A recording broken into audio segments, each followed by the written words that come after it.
ano yung isang simpleng bagay na sobrang nagpapasaya sa'yo? Oo, yun, masaya. Siyempre, number 1, pera. Nandito tayo ngayon sa aming first episode ng aming podcast and we titled it We Talk Salad. So, eto nga po. Meron po tayo ditong bowl of experiences. Kasi ang ating pag-uusapan is about sa life experiences natin. So, isa sa inyo is unang magbubulot ng tanong. So, kahit sino sa inyo, who wants? Parang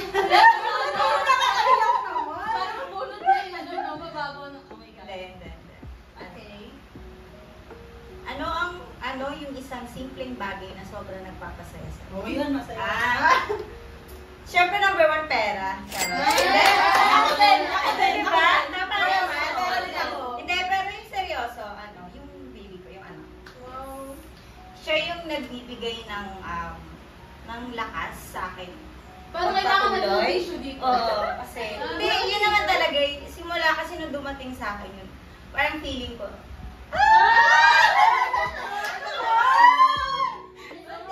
Sana may anak, no? hindi, kasi parang feeling ko, ang lakas-lakas ko na ngayon dahil, Oh my God.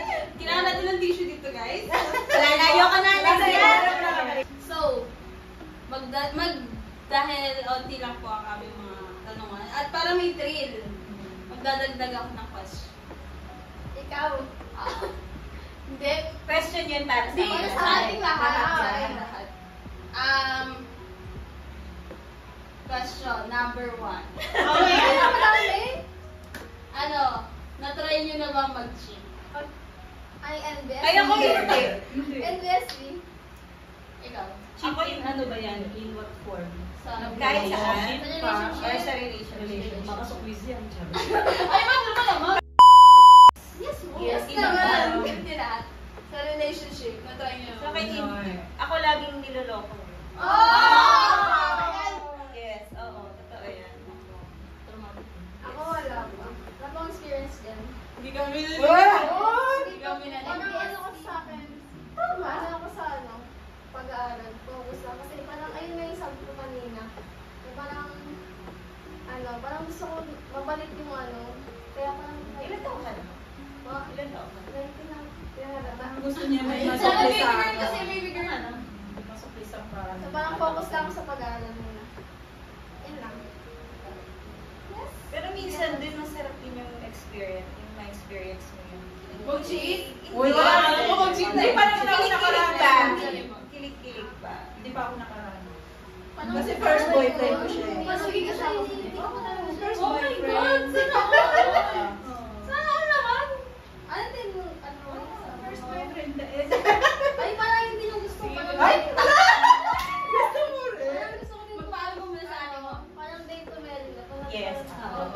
parang tuloy-tuloy na. Oo, di. Parang gano'n naman, di ba? Pag mag-ano ka sa relasyon, dapat talaga date to marry na talaga. Hindi yung parang iisipin mo ba na may susunod pa. Parang Pero lahat. hindi pa ngayon. Huwag mo na ngayon. Uy, Tapos, wag mo na ngayon. Tira mo kami, nabot mo na yun ang kasal ng 11 years.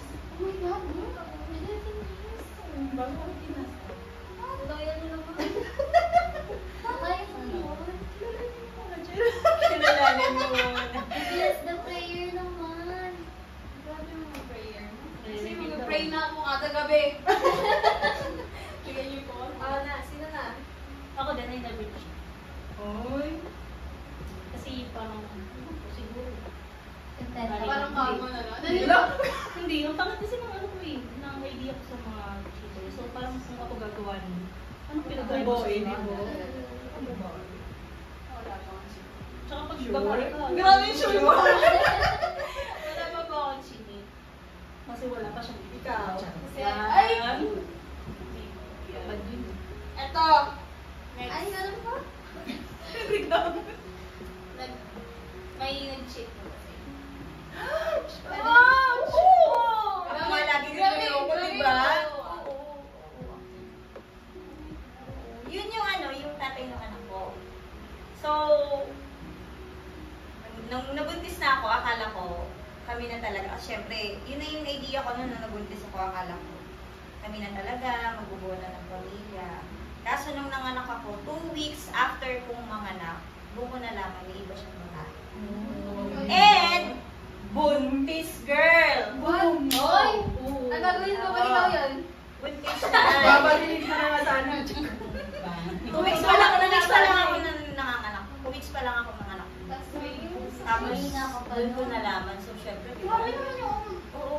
Wait, Kaya pag ngayon, pagka iniisip ko yung gano'n, sabi ko, feeling ko lakas talaga. Kasi nga, nalagpasan ko yung gano'ng pangyayari sa buhay ko. Kaya, Grabe yung oo, yun. yes. Postpartum. Sinabay mo. Oo. Pero thank God lang din, kasi yung family ko, support. Kaya hanggang ngayon. Kaya, thank God. Dito, no? Tapos, okay. Dahil may mga nandaan. May mga tira pang question dito. Ganito. Oo, sakto to. Ubusan lang, parang nasa lahat. Gusto niyo ba lahat to, ano? Oo. Isang Kung sino question? na lang gusto sumagot. Sige. Okay, next question is C. Ito. Kung may ugali ka na gusto mong baguhin sa sarili mo, ano ito? At bakit? Madami. Grabe yun Isa lang. lang. Isa lang. Sino? Ayoko nang galang car. Ay, Ako, yung pagiging Initin ulo. Alam mo yung parang isa, dalawang tanong, okay na yun. Huwag mo nang ulitin ang pangatlo, mag-iinis na. Sabihin tayo ng alala. Ewan ko siguro, nung bata ako, hindi siguro dahil sa edad. Feeling ko ganun, pag tumatanda ka, mas umiikli yung pasensya. Ayun, paulit-ulit. Siguro ganun. eto na, dadako tayo sa pinaka-last na question. Parang iyakan to. Ano yung isang challenge na hinarap mo at paano mo ito nalampasan? Yun. Sa akin yun, yung pagiging, yung naghiwalay kami ng tatay mo. Ayun, hanggang ngayon, pinapatunayan ko naman na kahit wala siyang tulong, kaya ko magpalaki. Yes, yun talaga. Kayo na yan. Akin ang corona.